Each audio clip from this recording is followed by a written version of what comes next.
Bonjour. Donc je vais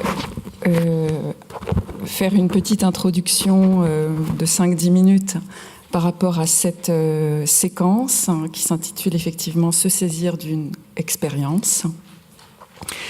Et d'emblée, j'ai envie de dire que le titre de cette séquence invite à considérer l'expérience dans ce qu'elle a de plus vif, d'état à vif, c'est-à-dire de vivant, de sensible, saisi dans ce que cette expérience nous fait et active. De ce point de vue, et au regard des interventions qui vont suivre dans cette séquence, on peut relever l'intérêt grandissant porté aujourd'hui au registre sensoriel des espaces habités. Les recherches et les expériences de projets actuels en témoignent, qui mettent de plus en plus l'accent sur la perception, le paysage, les sensations, le corps, les ambiances, la mise en récit, leur temporalité et le partage des récits, en se rapportant directement à l'expérience ordinaire habitante. Il n'est peut-être pas exagéré de parler d'un tournant sensible de la recherche contemporaine qui irrigue différents courants de pensée au-delà des découpages disciplinaires et dans lesquels ces questions d'ordre esthétique ne sont plus considérées comme secondaires ou accessoires, mais sont en train de devenir un des points forts de la pensée urbaine actuelle.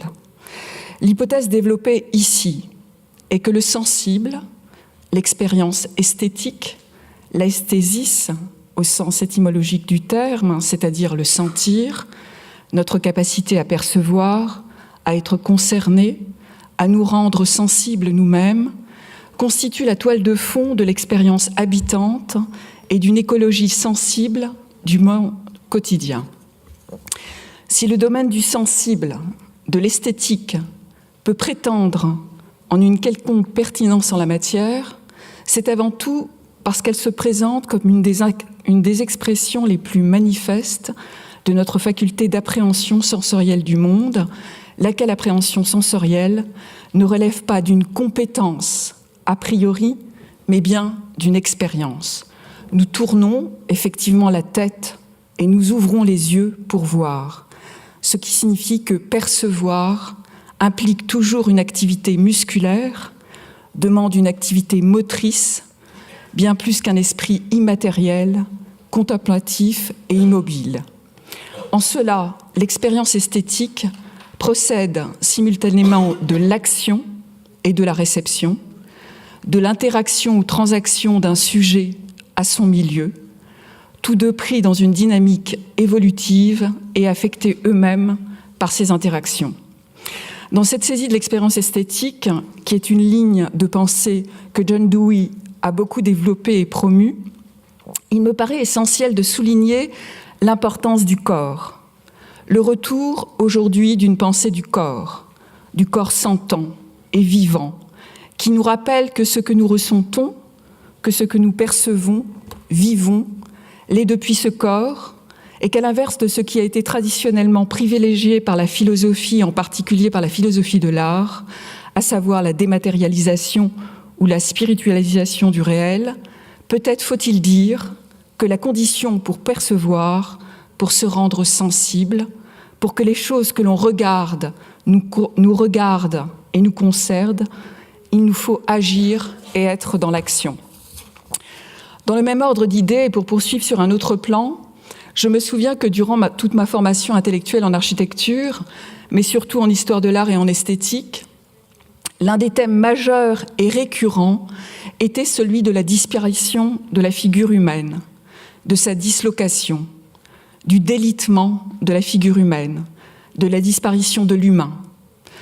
Au lendemain de l'horreur de la Seconde Guerre mondiale, au lendemain des atrocités de la Shoah, comment était-il encore possible de créer et quoi ? Il y a beaucoup d'artistes qui, face à cette impossibilité de croire encore à l'humain, face à cette désespérance en l'humanité, ont éprouvé le besoin de revenir à une rematérialisation. Rematérialisation qui s'est traduite pour certains par un attrait pour les déchets, les rebuts, les restes, la décomposition, ou alors pour une matérialité extrêmement humble et fragile, comme dans l'Arte Povera. Et pour d'autres, je pense à Fautrier, en particulier à sa série des otages, à Giacometti et à la fragilité de la silhouette de cet homme en marche, malgré tout, ou à toute l'œuvre de Bacon, à tous ces artistes qui, par ce travail d'empattement, à pleine main, ont tenté de présenter dans la matière même de la peinture le cri, la sensation de ce cri, plutôt que de représenter ou de dépeindre l'horreur. C'est quelque chose que l'on retrouve également très fortement dans la littérature, dans les écrits de Bataille, Beckett et Michaud par exemple. Aujourd'hui, c'est moins de la disparition, de la perte de la figure humaine, de l'humain dont il est question, ce qui ne veut pas dire que les corps ne souffrent plus, ni que l'immonde n'est plus de ce monde. Mais ce dont il est question aujourd'hui, en particulier avec ce concept d'anthropocène qui nous tombe sur la tête et qui est commun à toutes les sociétés, par-delà toutes les cultures, c'est bien de la perte du sol sous nos pieds, de la terre. Et il me semble que ce thème de l'expérience, ce tournant expérientiel auquel on assiste aujourd'hui, traduit et nous dit cela, le besoin que nous éprouvons à notre tour de rematérialiser ce qui a été dématérialisé ou rendu beaucoup trop abstrait et donc insaisissable et inhabitable. Le concept de globe terrestre par exemple, dont Émilie H. a livré une très belle analyse dans ce livre de l'univers clos au monde infini. Le besoin que nous éprouvons également de rematérialiser nos liens, ce qui nous relie et pas seulement nous connecte, nos traces, nos tracés, nos chemins, nos récits, tout ce qu'en d'autres termes peut signifier être dans l'espace et être de la Terre. Il y a là, dans cette rematérialisation, un mouvement, on le sent bien, qui n'est plus un mouvement expansif vers le dehors, un mouvement de conquête, de colonisation et d'appropriation du dehors, mais quelque chose qui se traduit par un mouvement, non pas de repli, mais de forage vers l'intérieur, dans l'épaisseur et vers le dedans. Si effectivement il me semble que l'expérience du sensible dont il est question actuellement traduit ce mouvement vers une rematérialisation, il ne s'agit pas tant en réalité d'expérimenter au sens de faire des expérimentations, mais plutôt d'expériencer. C'est vrai que le mot nous manque et n'existe pas, mais il incorpore quelque chose qui me paraît assez important et qui est de l'ordre de l'implication. Toute expérience sensible est impliquante. Ce que n'est pas nécessairement une expérimentation. On peut toujours être extérieur, se tenir sur le rebord, être l'observateur passif d'une expérimentation. Mais l'expérience sensible, l'expérience esthétique, elle, nous implique de façon active, performative. Elle nous met en présence. Et si l'expérience esthétique nous implique, c'est parce qu'elle est aussi et peut-être d'abord un processus attentionnel. Se rendre sensible, cela signifie en première instance se rendre disponible, être capable de faire attention, d'être attentif, et également de façon absolument liée et indissociable, être capable d'avoir de l'attention, d'être attentionné. On est attentionné et on ne se sent concerné que lorsque l'on est attentif.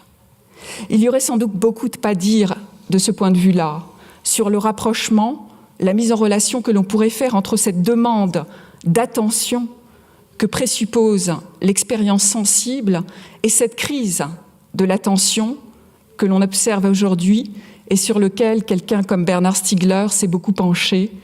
Et par ailleurs, cette crise également de la forme, cette dépression de la forme, pourrait-on dire, cet état dépressif de la forme dont parle Sloterdijk, en particulier dans son texte « Tu dois changer ta vie ». Mais sans plus tarder, je vais maintenant passer la parole à nos trois intervenants, Anne Barré, Martine Bouchier et Adrien Tournier, qui vont chacun à leur façon nous interpeller sur ce paradigme esthétique et nous dire en quoi ce paradigme esthétique peut être à même de renouveler une pensée de l'écologie urbaine des sens en accompagnant cette réflexion sur l'expérience de la ville sensible. Ce que je vous propose dans le cadre de cette intervention, c'est de chercher à rendre compte d'une opération d'aménagement urbain. Donc, la première question que je me suis posée, c'est donc comment rendre compte d'une telle opération, puisqu'une telle opération mêle étroitement pratiques architecturales et urbaines, discours, éléments du paysage existant, rapport de force entre différents acteurs, évolution du projet dans le temps. Autant de données hétérogènes qui demanderaient chacune leur grille d'analyse.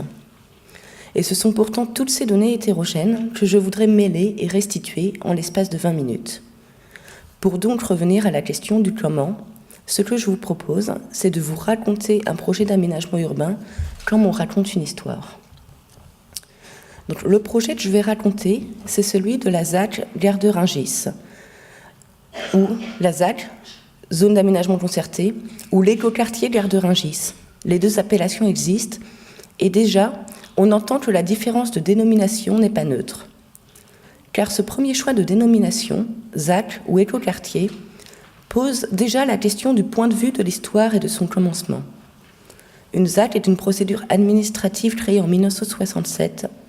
Un écoquartier renvoie à une notion beaucoup plus floue, malgré la multiplication des labels ces dernières années.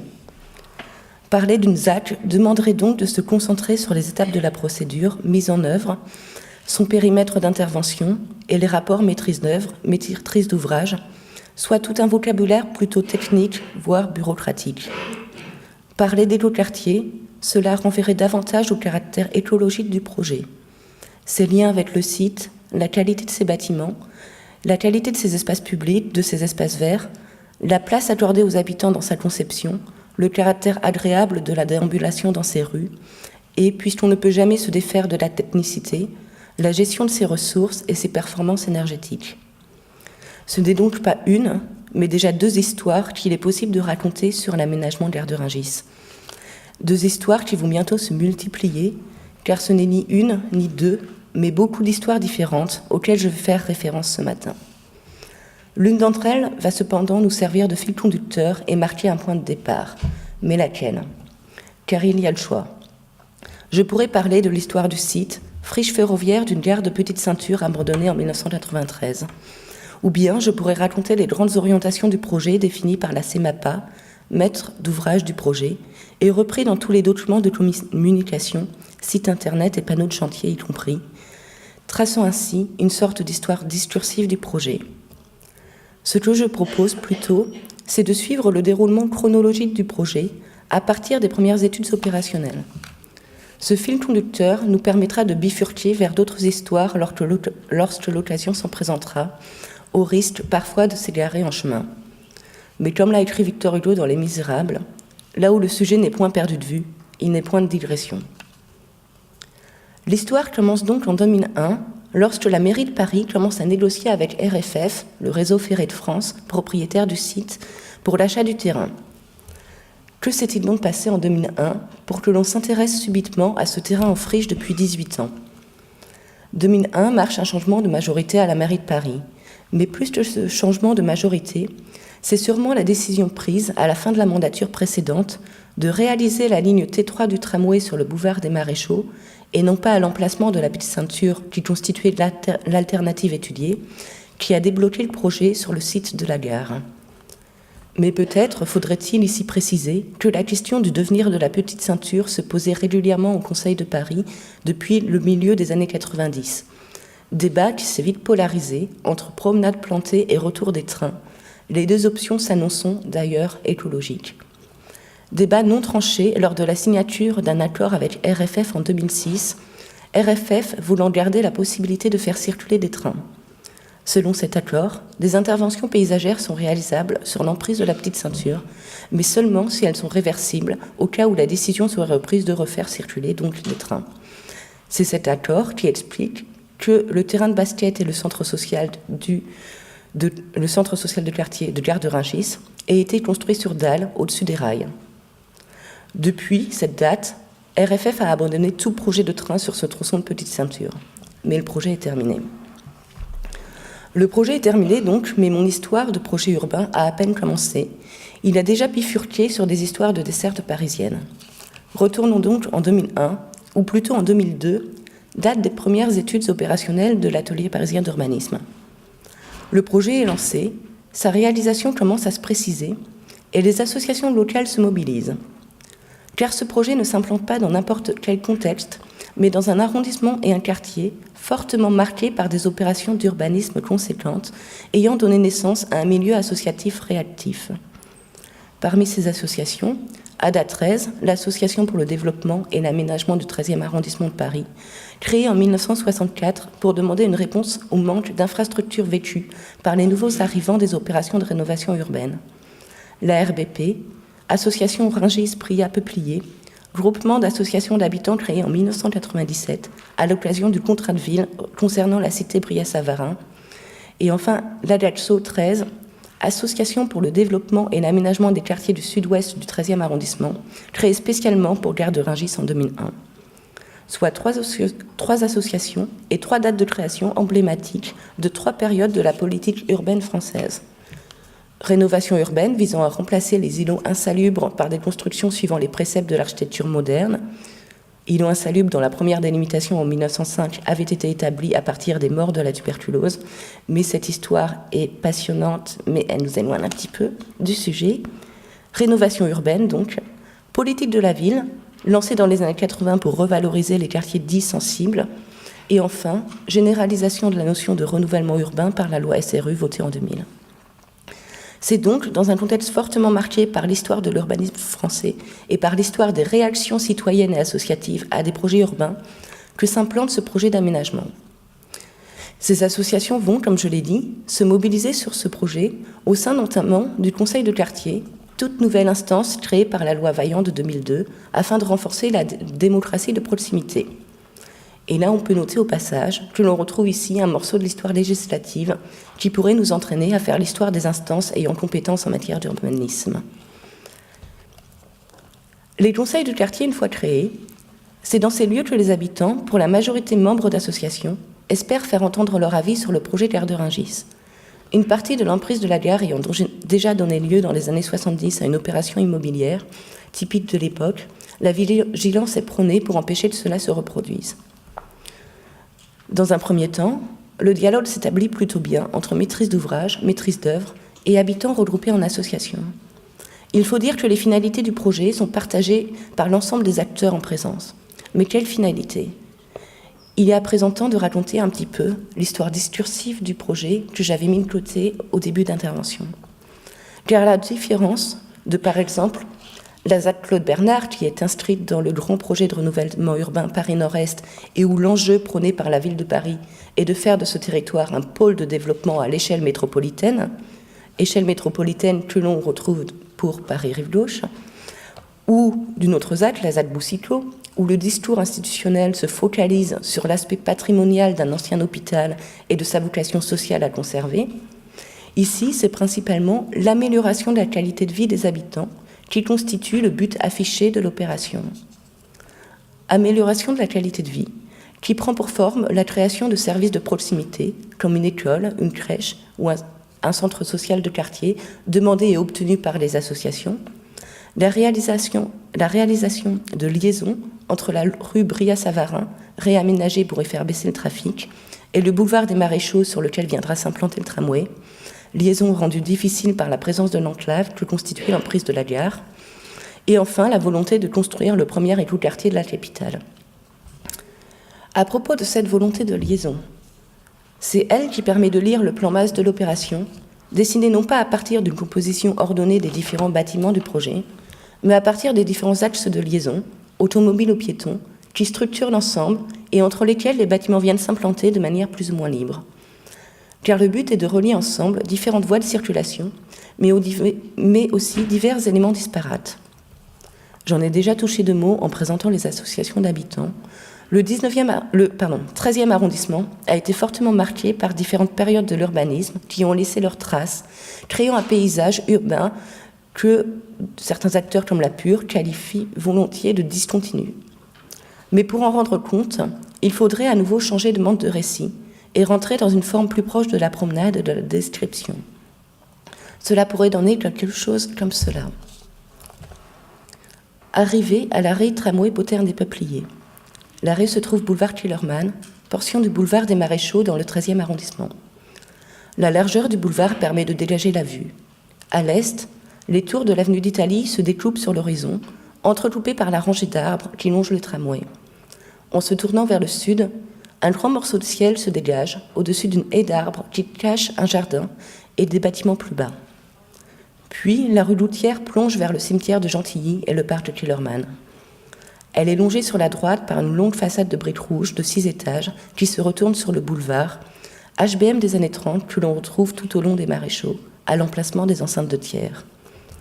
À l'ouest, le boulevard continue, emmenant les nombreuses voitures qui l'empruntent vers une faille de ciel qui s'immisce entre les façades rouges des HBM et les tours blanches de la garde républicaine au nord.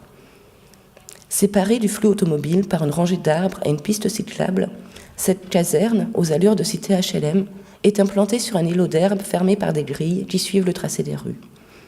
La coupure du boulevard est encore accentuée par la rigueur de ces immeubles et l'absence de piétons à leurs pieds.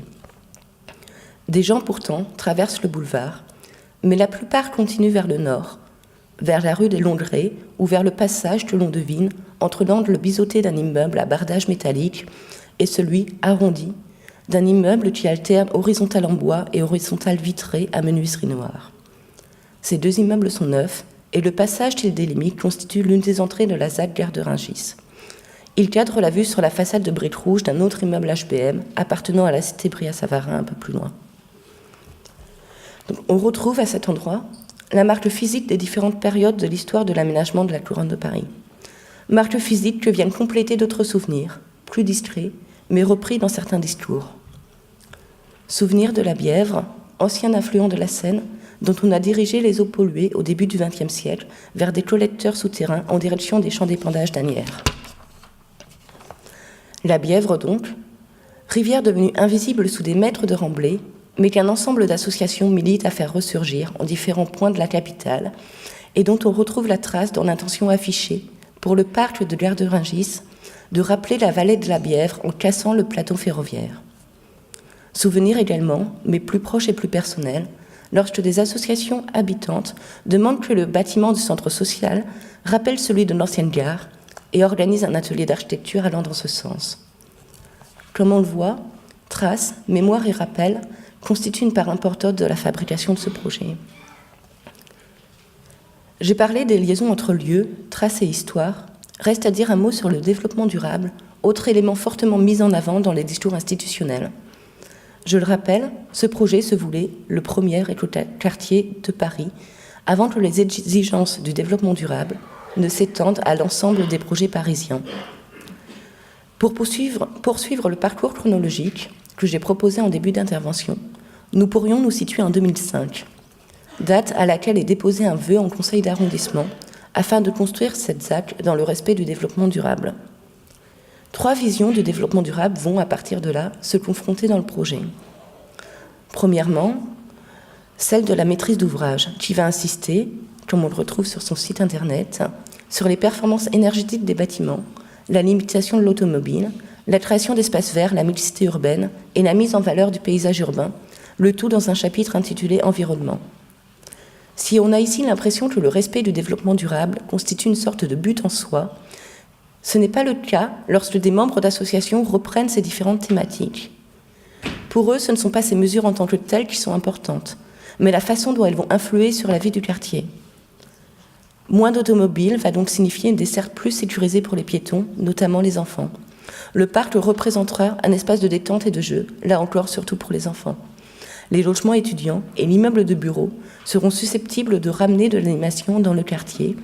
Les qualités énergétiques représenteront moins de chauffage à payer pour les nouveaux habitants.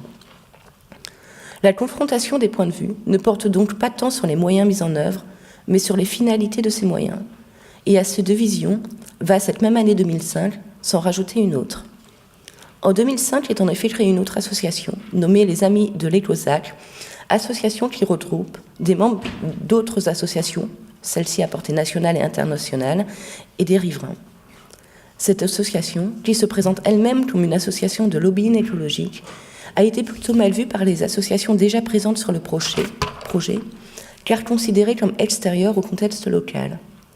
Le but de cette association dépassait d'ailleurs largement l'échelle du projet d'aire de Rungis, puisque les dispositifs écologiques prônés, performance énergétique, récupération des eaux de pluie, circulation douce, même s'ils rejoignaient les objectifs déjà évoqués, se voulaient universalisables à l'ensemble des actes. La discorde entre associations implantées et l'association nouvellement venue s'est d'ailleurs accentuée lors d'une visite organisée par les Amis de l'Écosac dans un écoquartier danois. Les associations d'habitants, n'ayant aucune envie de faire de leur quartier une sorte de zoo que l'on visite comme le quartier présenté,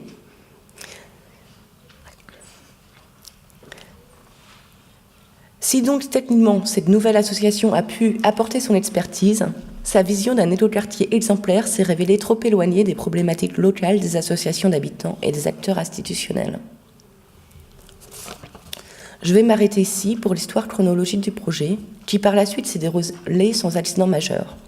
Le point sur lequel je voudrais insister, c'est que la confrontation qui a pu exister entre différents acteurs ne concernait pas tant les moyens mis en œuvre dans le projet Gare de Rungis qu'une vision plus globale de ce qu'était et devait être ce quartier. Le cas de l'appréhension de la notion de développement durable est ici la plus emblématique. D'un côté, nous avons la maîtrise d'ouvrage qui énonce de grandes lignes de conduite, suivant en cela les directives nationales. Ces mêmes grandes lignes se retrouveront vite dans l'ensemble des projets parisiens et suivant cela le plus instauré par la loi SRU. Grandes lignes porteuses d'un point de vue communicationnel. Ces grandes lignes comportent une attention aux sites et aux habitants qui, dans ce contexte particulier, j'en ai parlé, sera plutôt respecté par les acteurs institutionnels. Il n'empêche que ces grandes lignes ramènent le développement durable et les projets dits éco-quartiers à une forme de fin en soi. Cette fin en soi est encore plus réduite dans le cas de l'association Les Amis de l'Écosac. Militant pour des techniques applicables à tout projet urbain tel qu'il soit, le projet de Gare de Rungis semble ne constituer pour eux qu'un cas parmi d'autres rendu emblématique par leur action de lobbying, ce qui accentue le côté vitrine de l'opération. Or, c'est justement cette vitrine que refusent les associations d'habitants. Pour eux, il ne s'agit en aucun cas d'un projet parmi d'autres, tout exemplaire qu'il soit, mais de leur quartier qu'ils pratiquent quotidiennement et dont ils comptent participer à la transformation. Ces associations ont elles aussi des images liées au développement durable. Mais pour elles, ce ne sont pas tant des grands principes à respecter ou des techniques à mettre en œuvre que des actions ayant des incidences directes sur la façon dont ils pratiquent leur quartier et l'expérience qu'ils en font.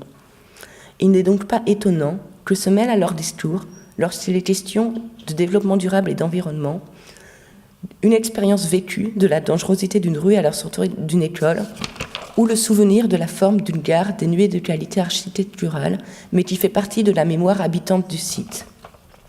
Le mot écoquartier appelle ici 3 imaginaires différents de la ville, imaginaires qui débordent de la seule notion d'écoquartier ou de développement durable pour correspondre à diverses formes d'expériences de la ville. Des expériences diverses que j'ai tenté de mêler en mêlant les récits fabriquant le projet d'Aire de Rungis, espérant ainsi montrer que la ville se construit aussi par la confrontation d'histoires de lieux, histoires possédant chacune leur propre point de vue fondé sur une certaine expérience de la ville.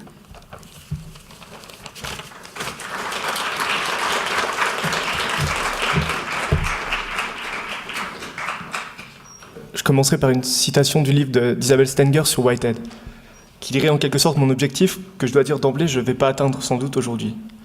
Il s'agit d'une tentative donnée par l'occasion de ce colloque l'horizon d'une recherche qui s'ouvre. Whitehead déplace les langues d'analyse et font signe vers une nouvelle méthode de recherche, avec James aussi. Et je voudrais montrer que le déplacement qui s'opère est essentiellement de point de vue. Il s'agit de voir ce que peut l'enquête, les ancrages qu'elle assure et les outils qu'elle fournit, là où la critique ou le point de vue en surplomb nous tiennent dans une distance qui échoue le plus souvent à identifier ce qui est en train de se jouer. C'est le pari qu'il faudrait tenir ici, faire apparaître des pistes. La citation, donc. Il n'est pas pour lui de surface des choses distinctes du fond sur lequel elles reposent. La surface, ce sont les choses telles qu'elles nous apparaissent. Or, c'est de cela que nous vivons. C'est cela qui constitue la réalité. Il n'y a pas lieu de chercher sous les apparences. Il nous faut s'en tenir au monde, tel qu'il nous apparaît, sans se préoccuper de savoir s'il y a autre chose. La pensée ne se meut jamais que sur un plan unique. non sur deux plans différents. Voilà. Je vais commencer d'abord par préciser mon enjeu, passage obligé, avant de tenter d'en suivre les conséquences sur l'espace de Paris-Rive-Gauche, pour voir si cela dessine une connaissance possible du monde. L'expérience, choisir le tournant de l'expérience, c'est sans doute évident, mais c'est assurément autre chose qu'en renvoyer strictement au vécu, aux usages, au réel des pratiques contre l'abstraction des cartes. Schématiquement d'ailleurs, on voit bien que dans une conversation qui ne marche pas, il existe une telle partition, où les habitants sont consultés mais ne peuvent en vérité se prononcer ou intervenir que sur les détails d'aménagement ou sur le nombre de logements sociaux, de crèches, etc., mais rarement sur l'architecture elle-même. Rarement pour toucher la nature des alliances et des milieux qui vont composer tel ou tel bâtiment.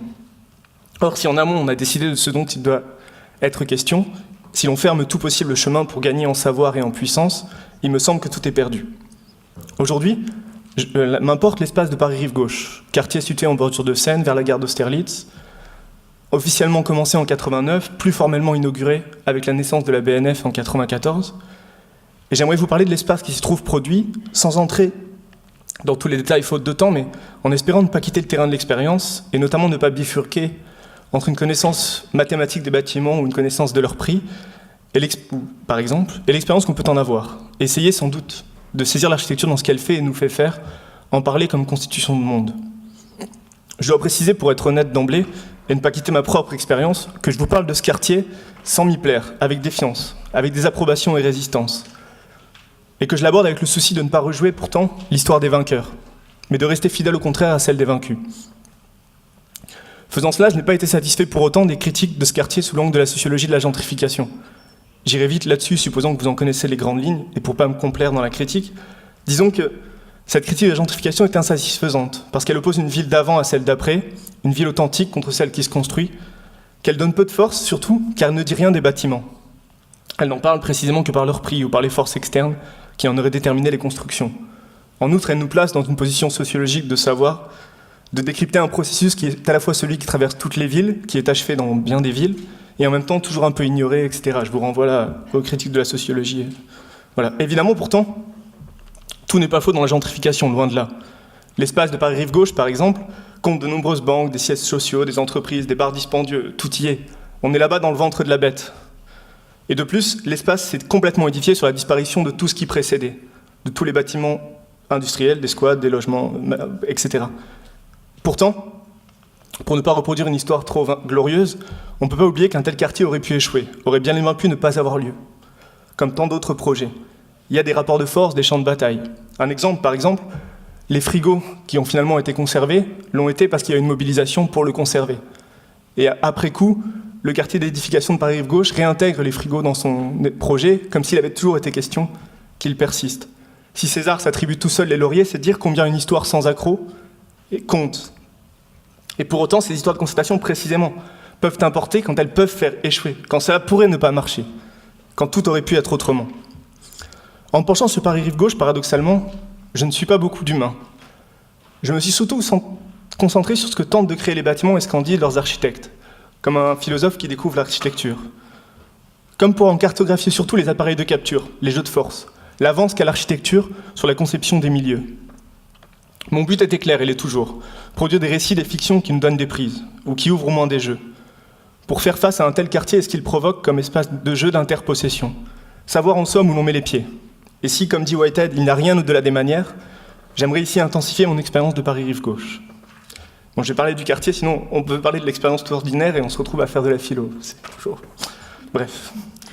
Paris-Rive-Gauche, particulièrement entre 2004 et 2009, quand tous les bâtiments n'étaient pas encore finis, tous les intervenants qui en parlaient multipliaient les phrases sans sujet, les tournures dignes d'un marteau sans maître, pour donner l'impression d'une ville qui semble s'auto-édifier sans nommer les constructeurs. Par exemple, un nouveau quartier se dessine, un jardin pousse, la rue du Cheval Rému, les logements prennent forme. Des panneaux de présentation, et ce doublé de ces discours-là, suscitaient cette impression d'une dynamique en cours, de force active en train de construire, force pas toujours identifiable, au risque d'être plongés nous-mêmes dans le doute quant à savoir si l'on en fait partie ou non, ou si l'on suit le cours de ces bâtiments qui semblent avoir leur propre croissance spontanée, ou même si ce cours-là existe. Et l'appui d'un tel phrasé dessinait précisément des processus sans heurts, sans accroc, effacer absolument tous les petits conflits. Parallèlement, dans le cas des bâtiments des grands moulins, ou l'usine d'air comprimé qui ont été réinvestis, dont la structure a été conservée, il y a 2 écoles à l'intérieur qui ont été reconstruites, dans ces bâtiments-là, l'ancien semble comme ravalé par le présent, Les structures ont été si bien conservées, si bien modifiées, qu'on n'y perçoit plus forcément de rupture par rapport à l'ancien, comme si l'ancien avait disparu. À ce titre, il me semble que l'espace de Paris-Rive-Gauche est paradigmatique de ce que relève Stéphane Bonzani à propos de l'intervention architecturale aujourd'hui. Je cite « Une confusion, sans qu'il faille y voir un brouillage, mais plutôt une conjonction, une contemporanéité entre un processus qui se fait et une œuvre à faire. Se mettre en phase ne dit pas autre chose. Non pas projet d'un monde meilleur à venir, non pas nostalgie d'un monde passé, mais le travail d'une actualité sur elle-même. » De fait, les espaces de Paris-Rive-Gauche jouent tous à mêler les forces en présence. Le projet de l'Université Paris 7 veut dans une telle direction être une université dans la ville, pour favoriser les rencontres entre étudiants et chercheurs, avoir un rôle d'incubateur, comme il se fait beaucoup aujourd'hui. Là encore, comme si une forme de productivité ou d'intelligence collective était déjà là, mais n'attendait qu'à passer entre ces bâtiments, ne devait être que favorisée.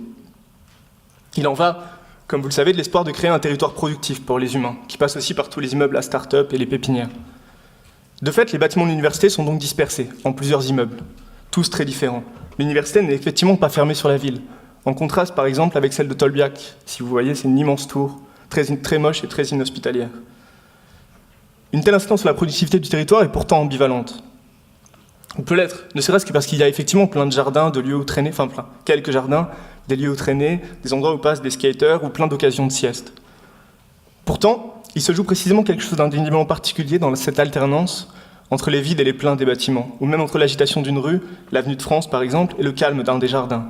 Et que c'est du passage permanent de l'une à l'autre ambiance que nous sommes invités. Sans que chaque espace soit parfois forcément si marqué, pour que le passage ne fasse justement autre chose que passer, indifféremment. On pourrait espérer presque creuser ces passages, se perdre dans une sieste contre le travail, pour le dire à la blague, mais pour indiquer toutefois une direction possible d'investissement de ces espaces de respiration ou de repos par rapport aux espaces pleins. De voir effectivement ce qu'est cette circulation. Dans Paris-Rive-Gauche, il y a surtout l'îlot ouvert, paradigmatique là encore. Chaque bâtiment n'est pas déterminé par une seule perspective, mais en ouvre plusieurs.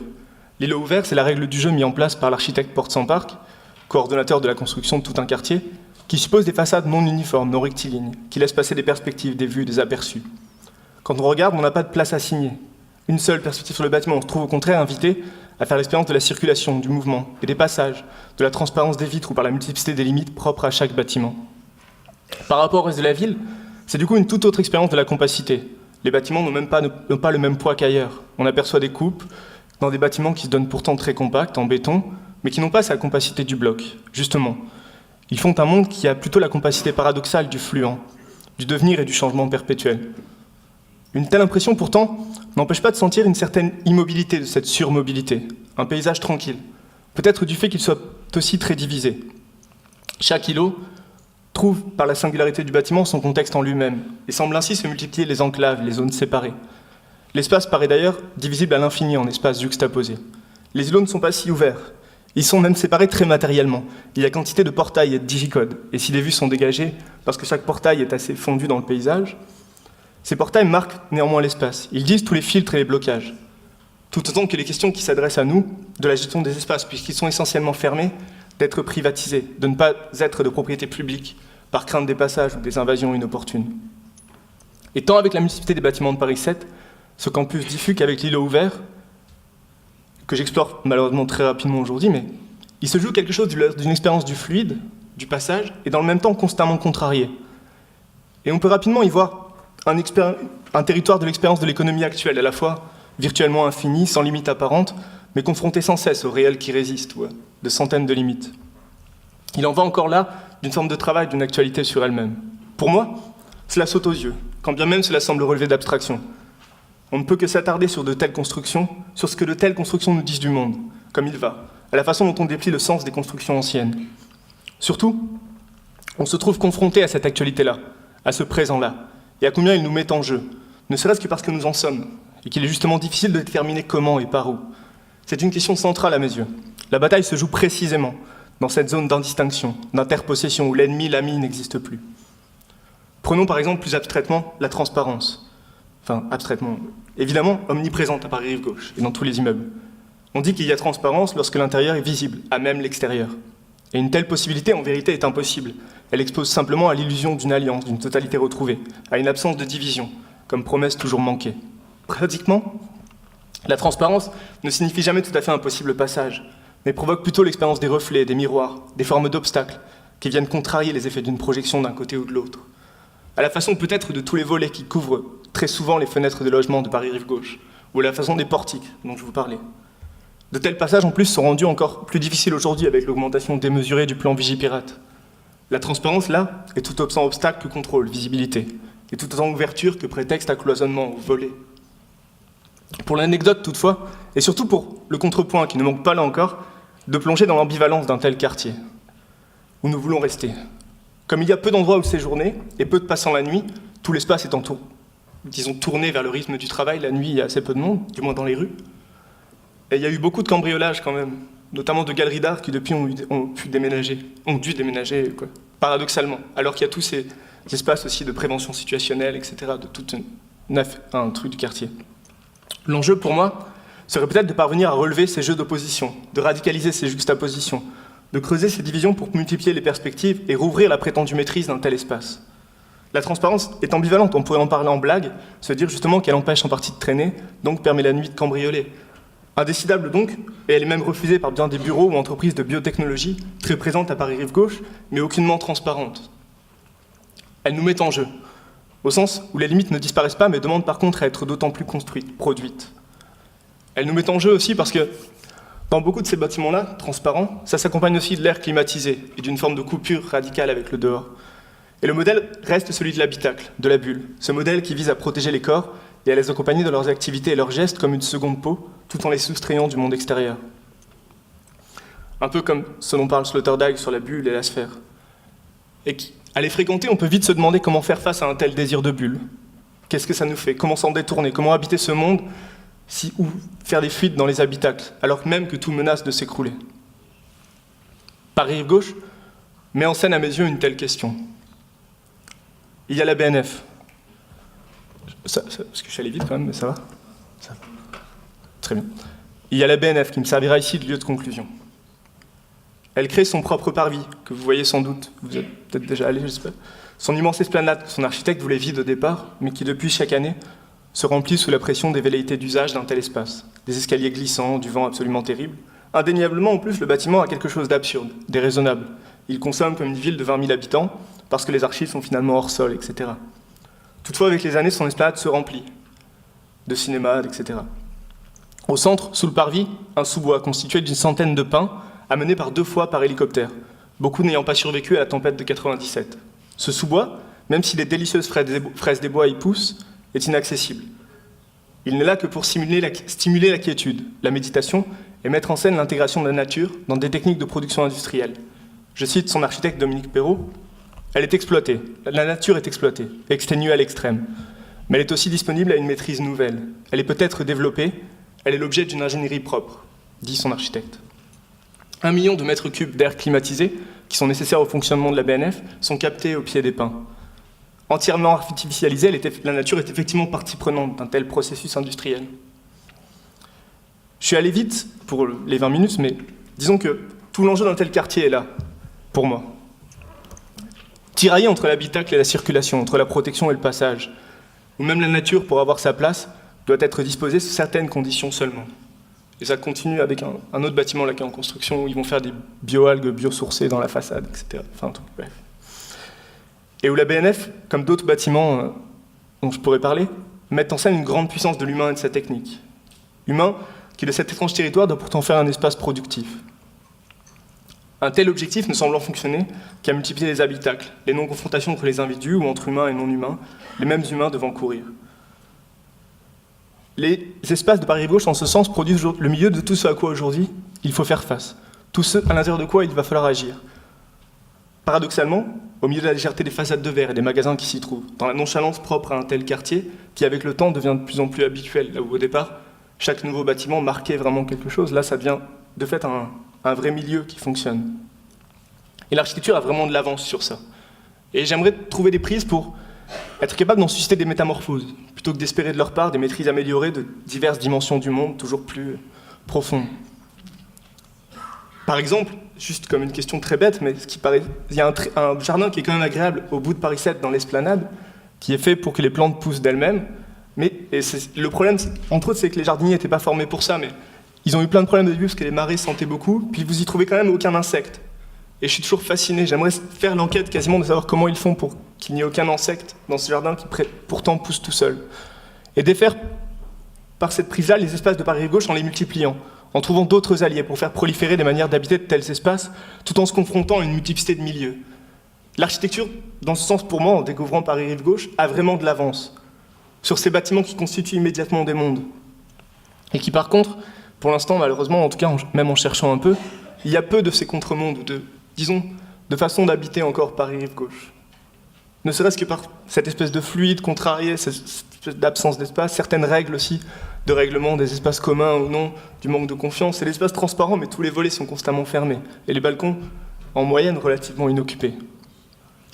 Il s'agirait de voir comment trouver des prises pour faire proliférer les descriptions et les points de vue sur les milieux hostiles, sans chercher à nous en faire une représentation claire et objectivée. Comment rendre compte des mondes de détails dont nous sommes porteurs sans les rapporter à ces unités préconstituées, mais poursuivre pourtant l'émancipation là où nous sommes. Ne pas craindre que ce quartier soit forcément... Enfin, de fait, les architectures précédentes avaient bien des défauts aussi. Il s'agit d'agir au milieu, mais de trouver des prises pour agir dans ce milieu-là. Voilà.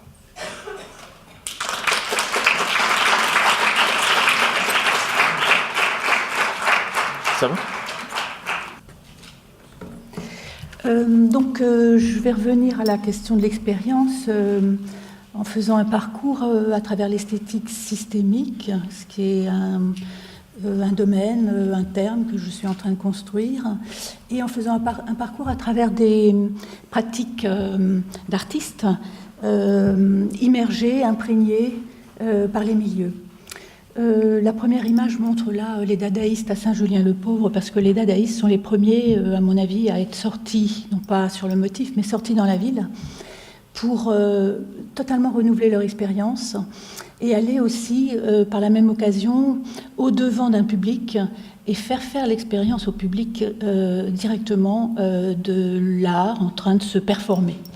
Donc je trouve que leur position a été tout à fait clé, tout à fait fondamentale dans le basculement en fait qu'a pu voir arriver le XXe siècle au niveau des pratiques artistiques.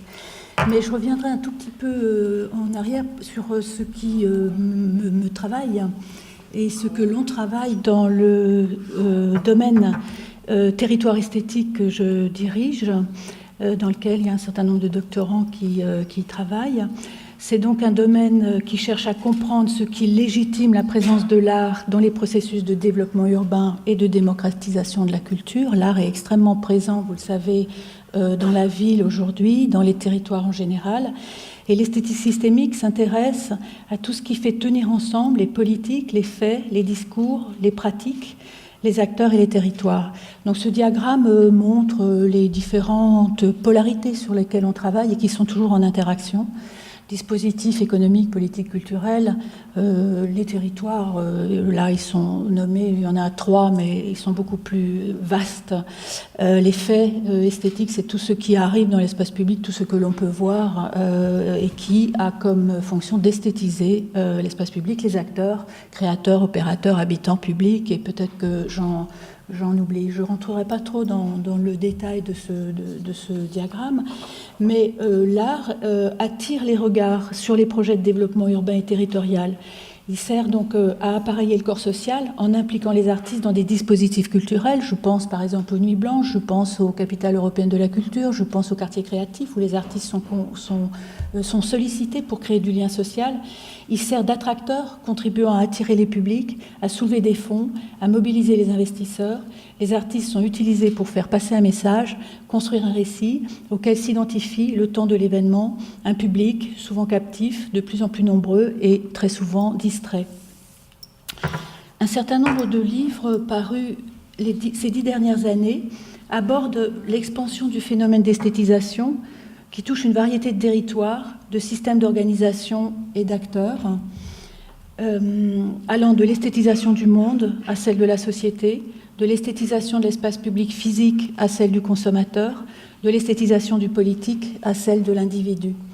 L'approche sociopolitique du phénomène par Christian Ruby introduit l'idée que l'esthétisation par l'art répond à des stratégies de visibilité publique élaborées par les commanditaires.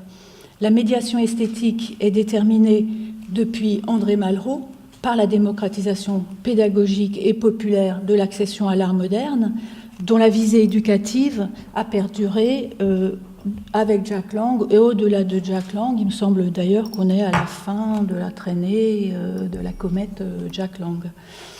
On est à la fin de ce tournant culturel dont ils ont été les acteurs, Malraux et Jack Lang.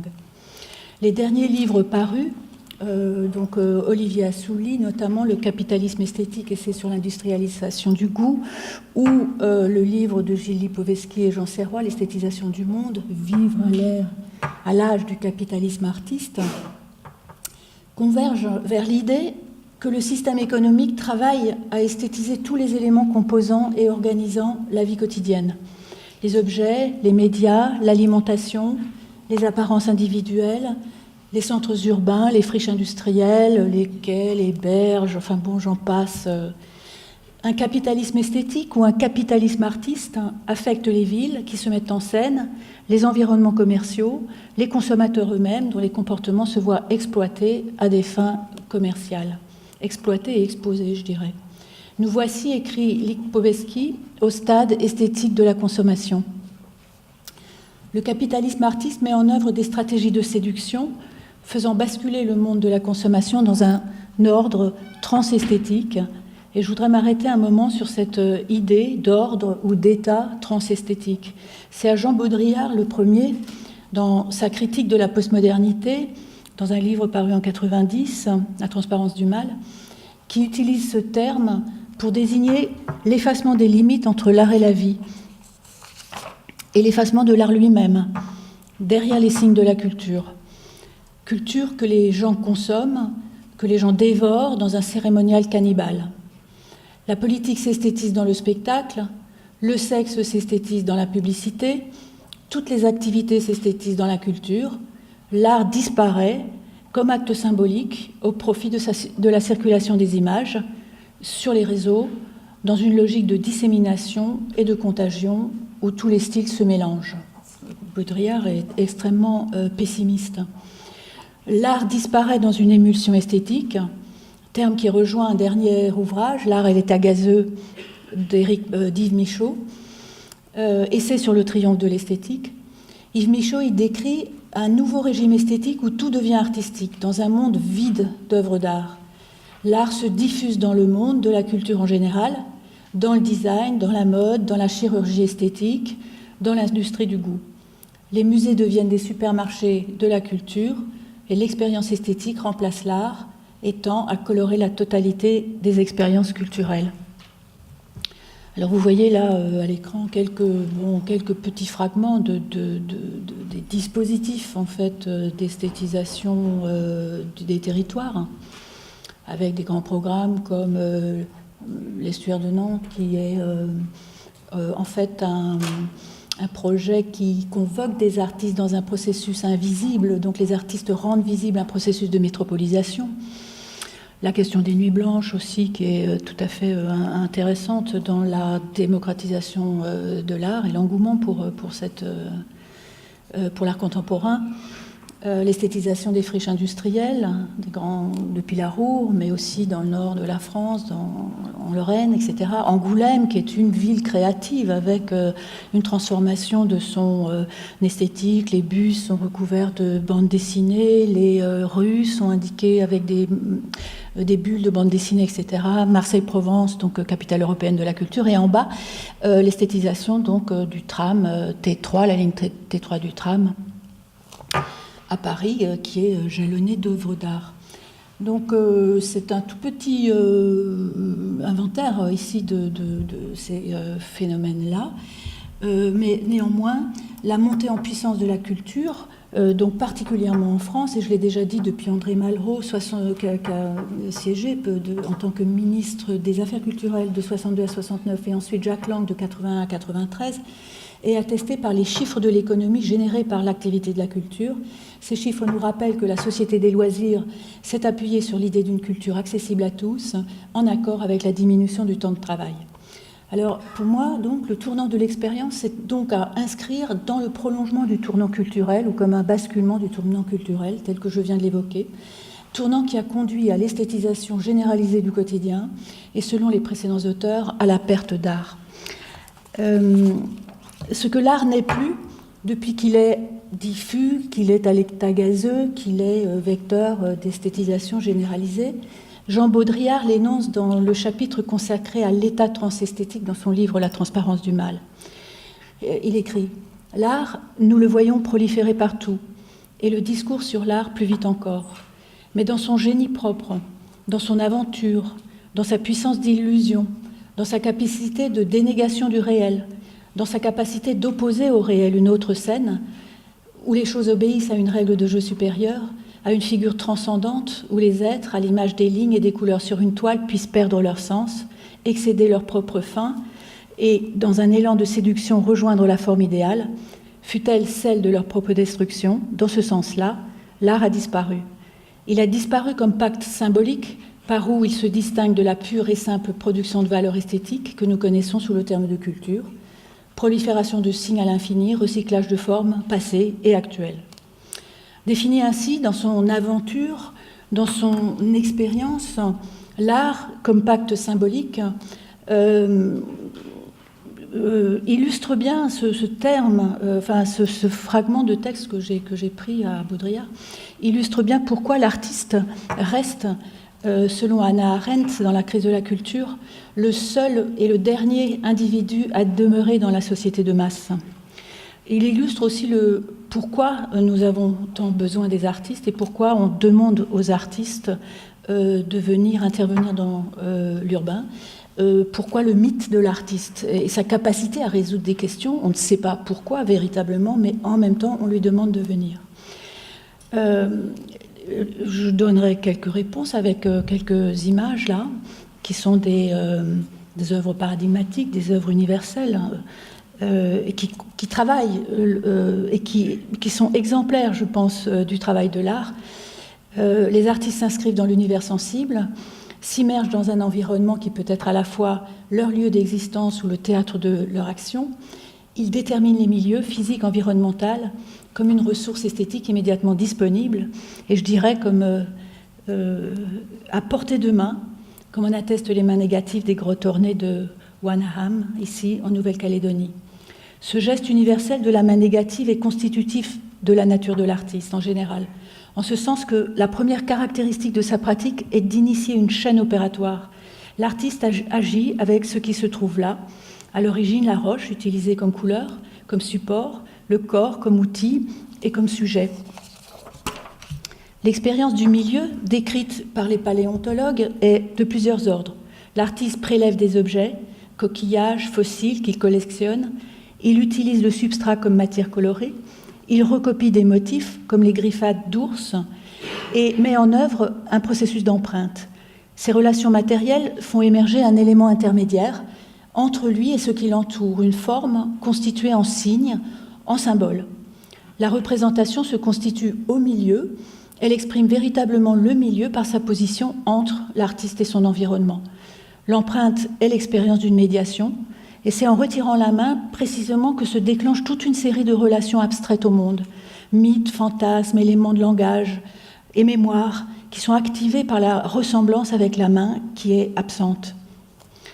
Le second type d'expérience, quasi universelle, chez les artistes, est dû d'abord à la sortie, hors de l'atelier, sortie à l'extérieur, et à l'expérience directe et immersive dans les phénomènes atmosphériques. À cet égard, William Turner est un artiste engagé dans une aventure qui excède le réel. Il éprouve, comme vous avez pu le dire, Chris et François Guéry, il éprouve le réel. Il est d'ailleurs, moi je trouve, il correspond à cet homme en mer dont François Guéry a parlé. Puisque cette tempête que l'on voit là, je la relie à la célèbre anecdote qui décrit Turner attaché à la proue d'un navire.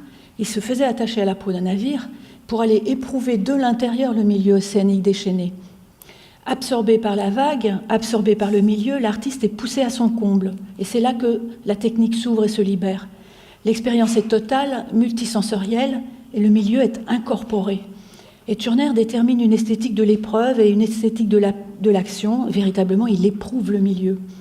Peintes à son retour, les tempêtes ne sont pas des tableaux de paysage au sens de paysage codifié, mais bien la puissance des éléments déchaînés tels qu'il les a vécus, et que seul le geste ample du corps dans son entier peut restituer.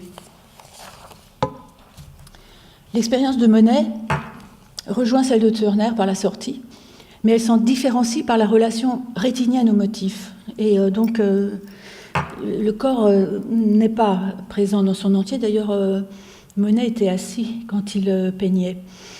Et donc, c'est une esthétique des atmosphères qu'il réussit à saisir.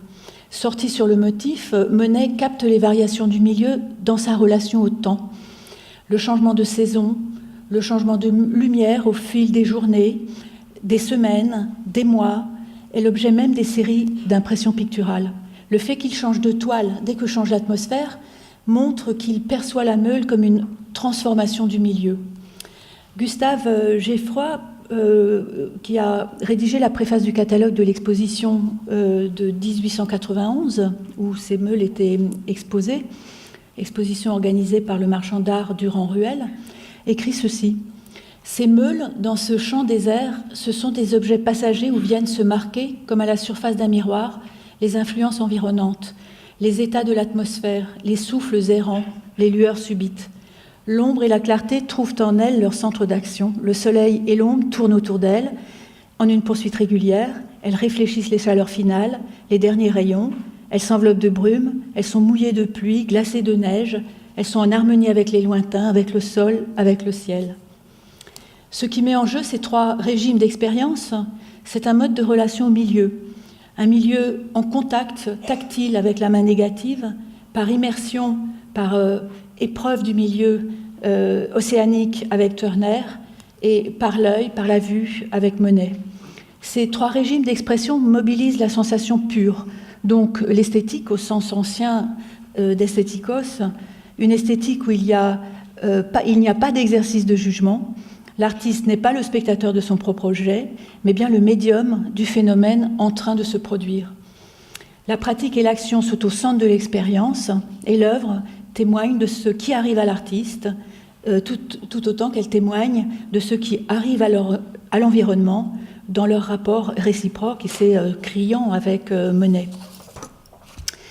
À la suite de ces expériences phénoménologiques, les artistes du XXe siècle n'ont eu de cesse de quitter non seulement leur atelier, mais le milieu de l'art en général pour refonder radicalement l'art. Débute avec eux et avec le mouvement dadaïste une transformation fondamentale de la figure de l'artiste, un renouvellement de sa position dans la société, un renouvellement de sa production, de ses relations à la commande. Ce renouvellement est rendu possible grâce au déplacement et au contact avec des milieux à chaque fois renouvelés.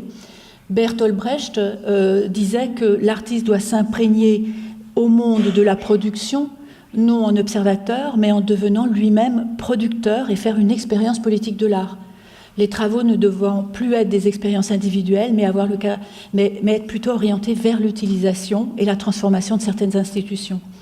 Selon Joseph Kosuth, l'artiste comme anthropologue doit s'immerger et opérer à l'intérieur de son propre contexte socioculturel. Les artistes en général ont largement entendu les messages de Brecht et de Kosuth, augmenter et diversifier leurs outils par des dispositifs d'enquête, des protocoles de terrain, des relevés d'expérience. Ainsi, l'artiste en psychogéographe, l'artiste en travailleur, l'artiste en ethnographe, l'artiste en conférencier, l'artiste en autonaute, l'artiste en opérateur, en travailleur social, en médiateur, en curateur, en architecte, en expert, l'artiste en enseignant, l'artiste en chauffeur de taxi, l'artiste en chercheur. C'est un dernier livre qui vient de paraître, qui s'intitule comme ça, l'artiste en chercheur.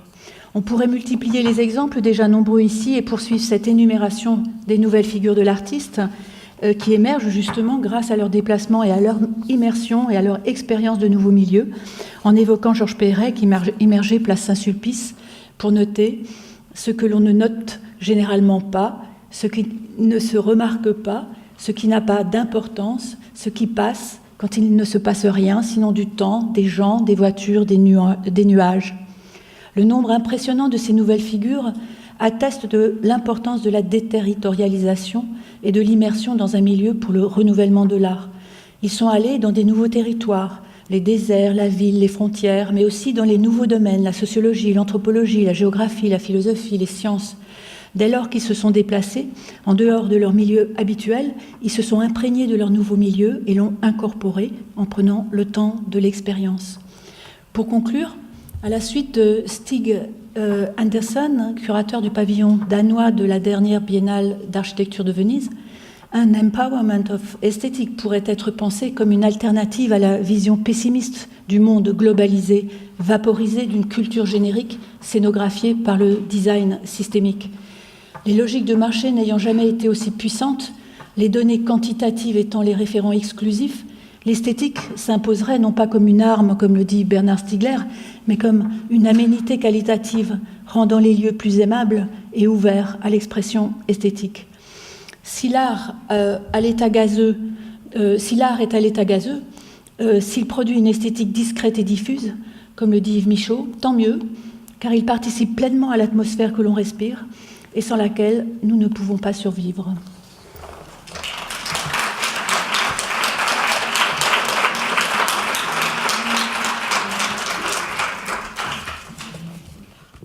J'ai peut-être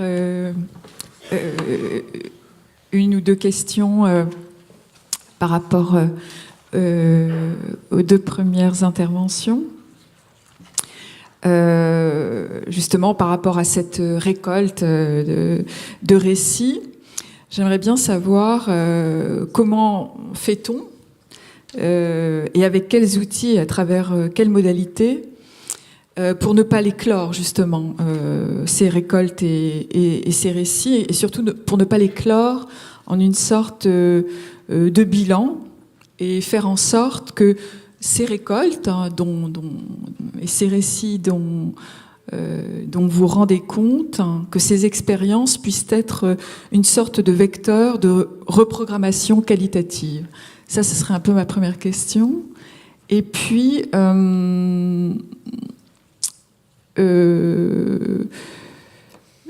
oui, déjà ça comme première question. Et oui, ça allait un petit peu dans le même sens. La seconde, c'était est-ce que ces récits récoltés, est-ce que ce travail de récolte par rapport à ces récits forme une cause transformatrice et transfiguratrice de nos quotidiens habités, à défendre et à partager au-delà des murs de cette cité de l'architecture? C'est-à-dire, est-ce qu'à un moment donné, ça ne devient pas un corpus extrêmement esthétisant de sachants et d'experts, en fait, et qu'on pourra plus, qui ne peuvent plus être finalement projetés? Peut-être à vous deux, par rapport à...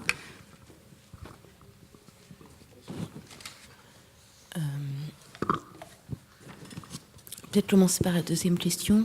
Si je me suis attachée à dire que je vais raconter des histoires en faisant exprès d'utiliser ce mot d'histoire, parce que c'est aussi ce qu'on racontait les enfants, on raconte des histoires, on ne fait pas des grands récits, c'est justement dans l'idée qu'elles soient facilement diffusables, qu'elles puissent sortir facilement de cet auditorium. Ensuite, pour reprendre la première question de ce qui parle de la récolte, pour ne pas clore ces histoires, après, ce que j'ai essayé de mettre en œuvre, justement pour éviter toute clôture, c'est de faire proliférer les récits et d'essayer de les faire, c'est un peu le thème de mon travail de recherche, de les faire déborder les uns sur les autres. C'est-à-dire de voir comment on peut les relier ensemble et comment, s'ils ont quelques points communs, c'est pour ça qu'on peut les mettre ensemble, c'est aussi parce qu'ils sont différents qu'ils apportent chacun quelque chose de nouveau à l'autre. Or, à partir du moment où on a non plus un récit, mais 2 ou 3, finalement, cet appel à une autre forme de récit pour venir encore rajouter du sens, ce que j'essaie de démontrer, c'est qu'il ne s'arrête jamais, qu'on arrive dans un système ouvert qui n'est pas clos. Oui, moi, de mon côté, j'ai d'abord commencé de toute façon par récolter les récits de ce qui avait été construit, disons, pour voir, presque pour...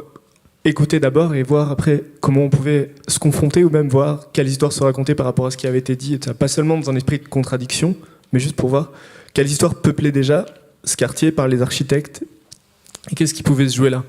Et qu'après, effectivement, par exemple, l'expérience, ce serait pas rejouer le fantasme de l'intériorité, d'aller chercher un récit de ce que les gens vivent en dedans, mais plutôt voir certaines choses qui sont l'expérience est toujours immédiatement en partage, quoi. Il me semble qu'il faudrait arriver à saisir ce qui se partage dans tel ou tel endroit, et qu'à ce moment-là, y compris de parvenir à avoir des moments de partage ou quasiment des épreuves de construction d'une histoire commune, que si le commun n'est pas toujours donné d'avance mais toujours à construire, il y a comme des épreuves ou des moments où il se construit, quoi, qu'on ne peut pas partir d'un socle comme ça. Et donc, il faut quasiment même des obstacles, des petits conflits, des confrontations, ou en tout cas des rencontres pour que ce commun-là se construise.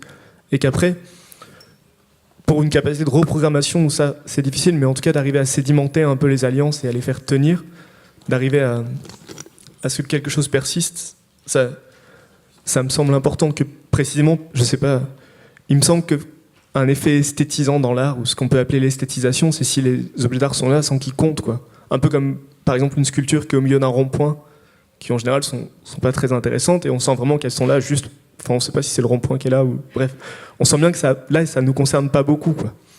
Mais d'arriver des fois à ce que certains objets nous concernent, j'ai l'impression qu'il faut leur trouver, je sais pas, à Paris-Gauche, pour prendre un exemple, ils ont remis beaucoup de sculptures de fontaines colorées par un artiste récent en hommage aux fontaines de Paris. Et c'est super d'avoir des fontaines, mais en fait je me souviens pas en avoir vu beaucoup fonctionner, par exemple, de ces fontaines-là artistiques. Ou les fontaines Wallace, ouais. Et puis peut-être par rapport à ces récoltes, je sais qu'il y a eu tout un travail photographique qui a été fait comme ça par la Data par rapport à certains lieux, certaines villes, et c'était des récoltes, des photos vraiment extrêmement distancées qui étaient faites par rapport à ces lieux, avec une temporalité très très précise. Et il me semble que dans la récolte de ces récits que vous faites, cette dimension du temps me paraît, cette temporalité me paraît extrêmement importante par rapport à ces métadonnées. Est-ce que c'est quelque chose que vous avez, quand vous faites ce travail finalement, est-ce que c'est quelque chose que vous inscrivez dans ce travail, cette dimension du temps, ou est-ce que finalement pour vous c'est pas du tout quelque chose qui détermine finalement quelle est la temporalité finalement de cette récolte?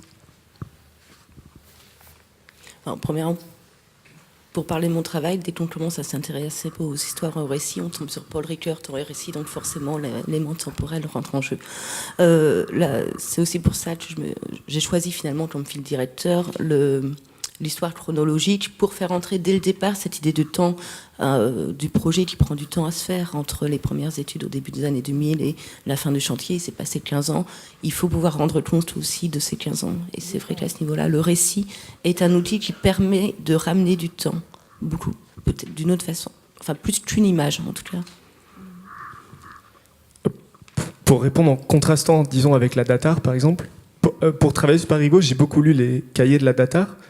Et disons que leur prospection est toujours futuriste, enfin prospective, quoi. C'est toujours des récits prospectifs de ce que peut devenir ensuite les aménagements, qui donnent une bonne indication de ce qui se construit maintenant, mais qui est toujours énoncé, en tout cas dans les trucs de la Datar par exemple, qui va être énoncé au futur, au potentiel, ce que ça va devenir, tel espace productif, telle communauté de start-up, etc. Et que justement, et peut-être c'est un peu des histoires qui sont en train de se faire, mais d'arriver à les saisir plutôt au présent, y compris pour mettre potentiellement en échec ce futur-là qui est prédit, quoi. De voir comment ça peut effectivement diverger, qu'est-ce qui va se passer, tout ça.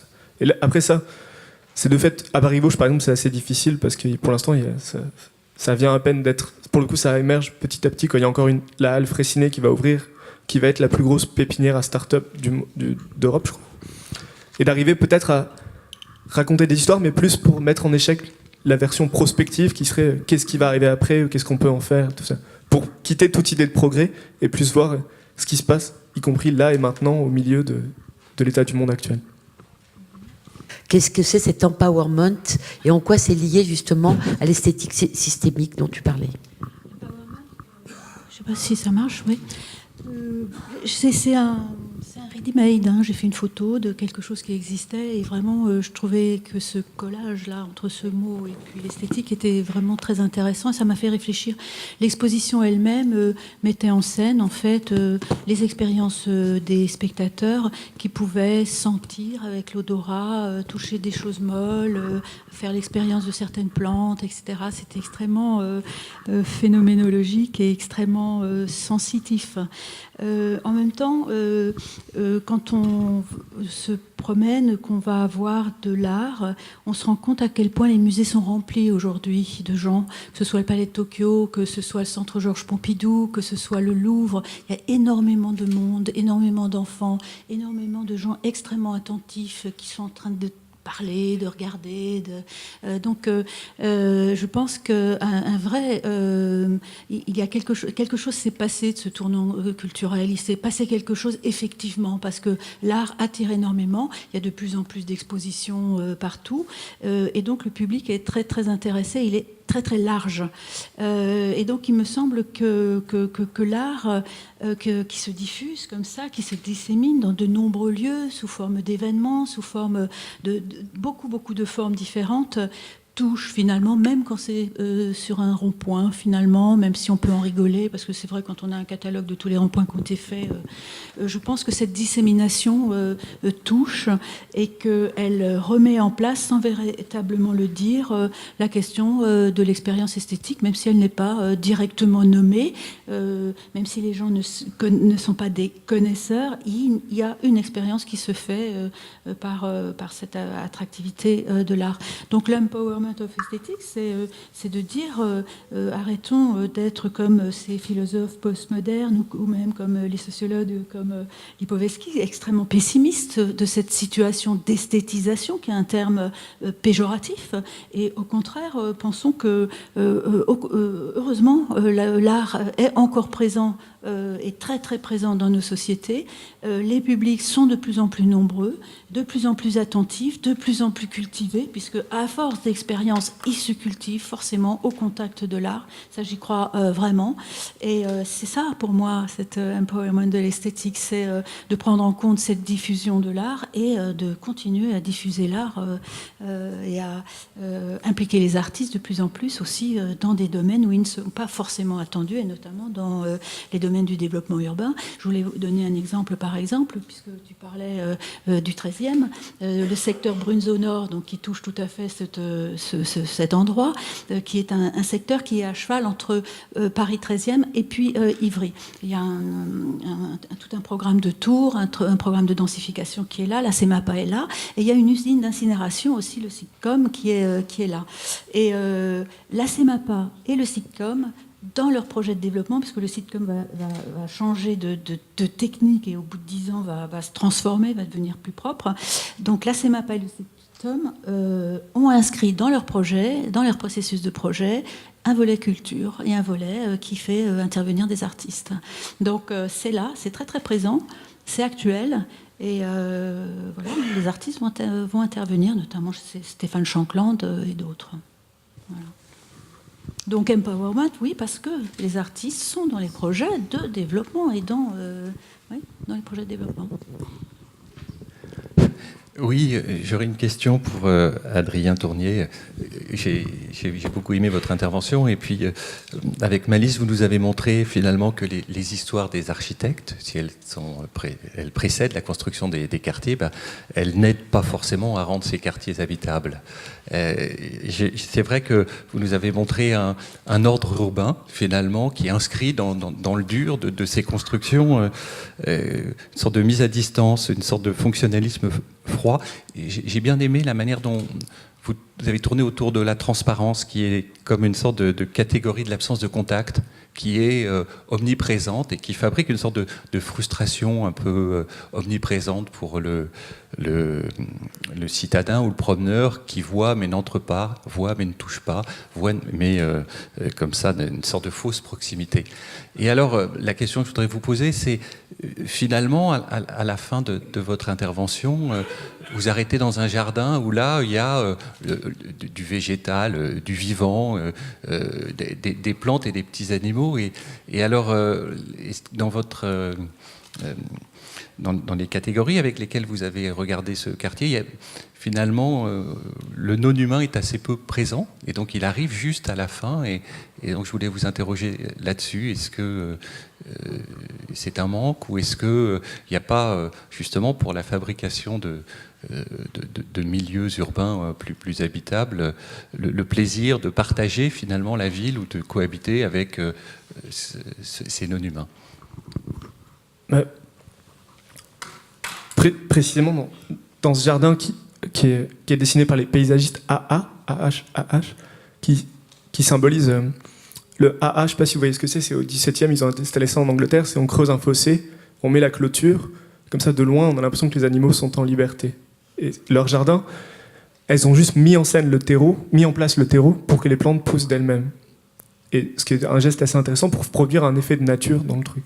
Ce qui a été assez compliqué, c'est que les jardiniers étaient plus habitués, à cause des trucs d'assurance, de plein de choses, à des jardins à la française, comme le jardin du Luxembourg où personne ne s'assoit. Et du coup, je sais que dans les processus, il y a eu pas mal de complications quand les marées ont commencé à sentir, quand tout un rapport... et que là, en ce moment, le non-humain qui s'y trouve est plutôt renfermé, quoi. Un peu maîtrisé dans un système un peu climatisé, un peu comme un immeuble là, qui veulent faire avec en façade des algues biosourcées qui poussent, quoi. Mais j'aimerais arriver à trouver plus de confrontation, mais il s'agit d'arriver à trouver les chemins pour comprendre comment se mettre en rapport avec ça. Parce que le non-humain est très présent dans l'architecture aujourd'hui, avec l'air climatisé, etc. Mais, enfin, avec plein de nouvelles contraintes, mais il n'y a pas forcément un espace de confrontation. Paradoxalement, par rapport à cette espèce des architectes qui font, ce que je trouve fascinant, c'est que ce genre de quartier qui se construisent un peu partout dans les grandes villes ont la réputation d'être des façades froides, etc.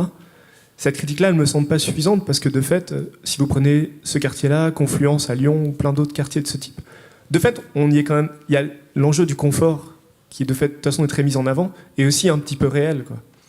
L'îlot ouvert, ça fonctionne quand même pour moins se sentir écrasé que dans d'autres rues de Paris et tout ça. Et que ce bien-être-là est nécessairement ambivalent, je trouve, un peu comme aujourd'hui face à la catastrophe climatique, face à tout ce qui arrive comme catastrophe écologique, on était tiraillés entre la continuité du confort et la certitude de vivre dans la catastrophe en même temps. Et que ce quartier-là, de même qu'il expose à la transparence comme obstacle, je trouve qu'il expose aussi au bien-être et en même temps à une espèce de sensation qu'on est quand même dans la catastrophe. Et que ce quartier-là la prolonge en un certain sens et en d'autres non, mais qu'il s'agit d'arriver à trouver... La BNF, c'est fascinant comme espace, parce qu'à la fois, c'est vraiment la nature au milieu et sert à climatiser. Enfin, c'est une catastrophe, ça a coûté une fortune, et en même temps, ça consomme comme une ville de 20 000 habitants, tout ça. Je ne sais pas que faire de ces espaces-là, quoi. Et que ça me pose vraiment une question qui m'interpelle, juste de qu'est-ce qui est en train de se faire, quoi. Et paradoxalement, les architectes continuent à avoir un discours très minimaliste, en parlant des contextes, de faire surgir le paysage, etc. On est à l'époque où ils font des trucs les plus gigantesques et en même temps ont le discours le plus minimaliste et contextuel qui soit, quoi, sans assumer quasiment qu'est-ce qu'on est en train de construire là. Sans dire que c'est que leur faute, hein, mais disons qu'est-ce qu'on est en train de construire, quoi.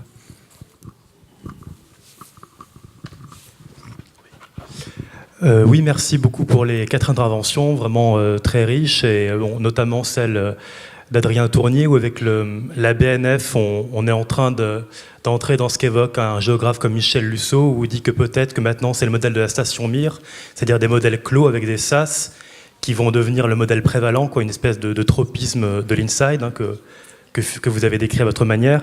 Ma question sera pour Martine Bouchier, dans la mesure où votre esthétique est une esthétique systémique.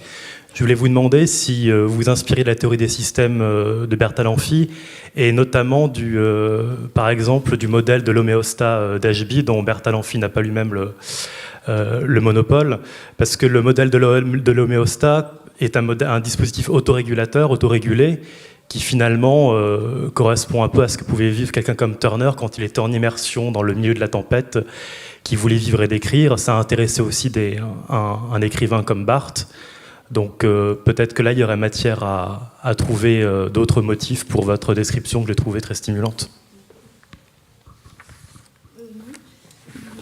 Non, Systémique parce qu'effectivement, l'esthétique est dans un système, enfin tel que je le montre dans ce diagramme que j'ai montré au début, où on a décomposé tous les éléments qui constituent l'esthétique aujourd'hui. L'idée, c'est plutôt de sortir l'esthétique de ces courants traditionnels de la philosophie, d'aller au-delà, enfin de l'adapter au monde contemporain et de la soumettre notamment à l'économie du capitalisme, c'est un peu ça, et de la soumettre aussi au projet de développement, puisque l'esthétique, elle est instrumentalisée utilisée, disons, dans ces domaines-là. Donc, l'idée, c'est vraiment de la sortir des théories esthétiques, tout en, bon, bien sûr, en ayant ça comme background. On ne peut pas quitter complètement, bien sûr, Kant, la question du goût, mais à partir du moment où on travaille la question du goût, on lit Assouli, et on voit dans le livre d'Assouli, il démontre très très très bien l'instrumentalisation du goût qui est faite aujourd'hui avec le design olfactif par exemple, etc. Enfin voilà, c'est là-dessus qu'on travaille. Donc bon, les références que vous me donnez, je les ai entendues. Merci.